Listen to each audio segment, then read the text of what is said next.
Clip number 619۔ اس clip میں آپ انشاءاللہ قرآن پاک کی سورہ ابراہیم کی آیت نمبر 23 سے 25 تک کی تلاوت، ترجمہ اور تفسیر قرآن صراط الجنان سنیں گے۔ بسم اللہ الرحمن الرحیم۔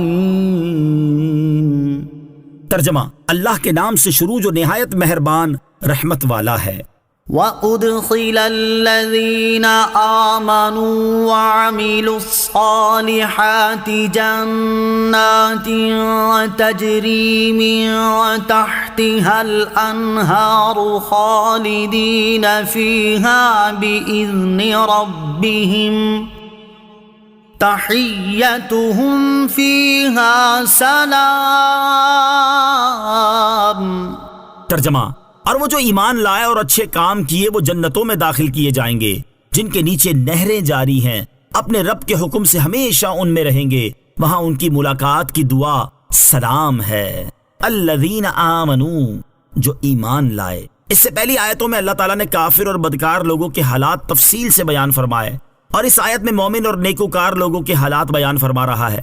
چنانچہ اس آیت میں بیان فرمایا کہ ایمان قبول کرنے اور نیک اعمال کرنے والوں کو اللہ تعالیٰ کے اذن سے جنت کی دائمی نعمتیں عطا کی جائیں گی، اور اللہ تعالیٰ کے اذن سے انہیں نعمتیں عطا ہونا بھی ان کے حق میں ایک طرح کی تعظیم ہے، اور وہ خود بھی ایک دوسرے کی تعظیم کرتے ہوئے آپس میں ایک دوسرے کو سلام کریں گے، فرشتے بھی ان کی تعظیم کرتے ہوئے انہیں سلام کریں گے، اور اللہ تعالیٰ کی طرف سے بھی انہیں سلام کہا جائے گا۔ جنت میں سلام کا معنی یہ ہے کہ وہ دنیا کی آفتوں، حسرتوں یا دنیا کی بیماریوں، دردوں، غموں اور پریشانیوں سے سلامت ہو گئے، اور دنیا کے فانی جسموں سے نکل کر جنت کے دائمی جسموں میں منتقل ہو جانا اللہ تعالیٰ کی بہت بڑی نعمت ہے۔ أَلَمْ تَرَ كَيْفَ ضَرَبَ اللَّهُ مَثَلًا كَلِمَةً طَيِّبَةً كَشَجَرَةٍ طَيِّبَةٍ أَصْلُهَا ثَابِتٌ وَفَرْعُهَا فِي السَّمَاءِ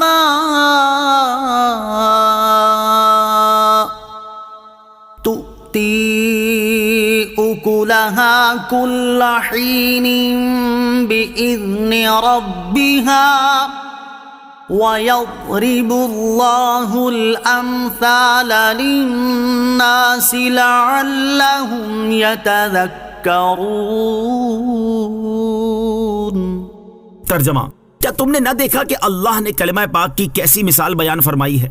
جیسے ایک پاکیزہ درخت ہو جس کی جڑ قائم ہو اور اس کی شاخیں آسمان میں ہوں، ہر وقت اپنے رب کے حکم سے پھل دیتا ہے، اور اللہ لوگوں کے لیے مثالیں بیان فرماتا ہے تاکہ وہ سمجھیں۔ الم ترا، کیا تم نے نہ دیکھا؟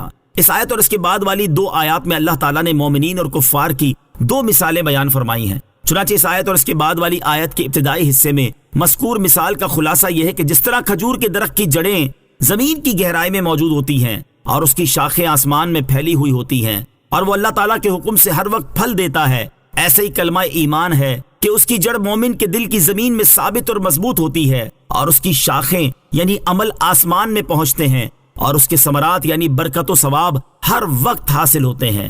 پاکیزہ بات اور پاکیزہ درخت۔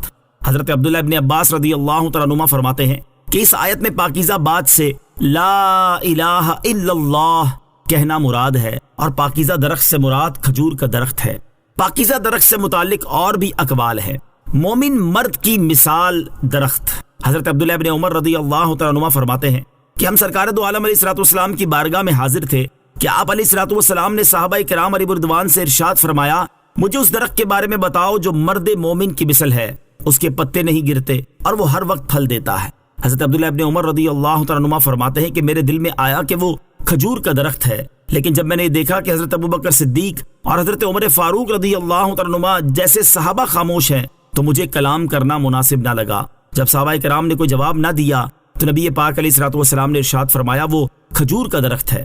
مجلس برخاست ہونے کے بعد میں نے اپنے والد ماجد حضرت عمر رضی اللہ تعالیٰ عنہ سے عرض کی، جب حضور پرنور علیہ الصلوۃ والسلام نے دریافت فرمایا تھا تو میرے دل میں آیا تھا کہ یہ کھجور کا درخت ہے، لیکن جب میں نے دیکھا کہ بڑے بڑے صحابہ کرام رضی اللہ تعالیٰ عنہم تشریف فرما ہیں اور وہ کوئی جواب نہیں دے رہے تو میں بھی خاموش رہا۔ حضرت عمر رضی اللہ تعالیٰ عنہ نے فرمایا اگر تم بتا دیتے تو مجھے بہت خوشی ہوتی۔ وَيَضْرِبُ اللَّهُ الْأَمْثَالَ لِلنَّاسِ، اور اللہ لوگوں کے لیے مثالیں بیان فرماتا ہے، یعنی اللہ تعالیٰ لوگوں کے لیے مثالیں اس لیے بیان فرماتا ہے تاکہ وہ نصیحت حاصل کریں۔ اور ایمان لائیں، کیونکہ مثالوں سے معنی اچھی طرح دل میں اتر جاتے ہیں۔